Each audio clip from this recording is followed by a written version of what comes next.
দিয়েছেন ভাই? এই কটা ইলিশ মাছ, চিংড়ি মাছ। এটা কি একদম তাজা নাকি মাছ? টাটকা টাটকা। একদম টাটকা, মানে আমি ইয়েতে ধরছেন না, এই যে এই নদী থেকে ধরছেন? জাইলেরা ধরছে, জাইলেরা। আচ্ছা, জাইলারা ধরছে ভাই। এটি কত করে বেচেন মাছ? সবটি 3000 টাকা। সবগুলো 3000 টাকা না? হ্যাঁ। ও আচ্ছা, আমরা তো ভাই ঘুরতে এসেছি বুঝছেন, আমরা মাছ কিনতে নেই। তো আমরা দেখেছিলাম এক জায়গায়, তো আপনার মাছগুলো দেখে খুব ভালো লাগলো। এটা ধরছে কবে? এ রাতে ধরছে। রাতে ধরছেন নি? রাতে রাতে। প্রিয় দর্শক দেখতে পাচ্ছেন টাটকা টাটকা মাছ আছে এখানে। আমরা এই যে এখানে দেখতে পাচ্ছি, এই নদী থেকেই মনে ধরছেন না? হ্যাঁ। আচ্ছা, এই নদী থেকে ধরা টাটকা মাছ।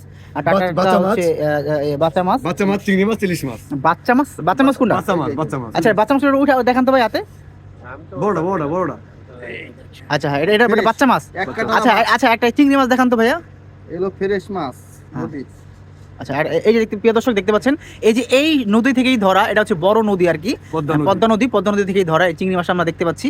আর এটা এই যে একটা ইলিশ মাছ, ওটা ধরেন না, এটা হাত না, দেবে। ইলিশ মাছ ধরবো না। আচ্ছা, ইলিশ, এভাবে দেখেন তো। আচ্ছা, ইলিশ মাছ হয়তো বা দৌড় দিতে পারে, এই জন্য ধরবো না আর কি। ইলিশ মাছ যেগুলো দৌড় দিতে পারে। তো প্রিয় দর্শক আমরা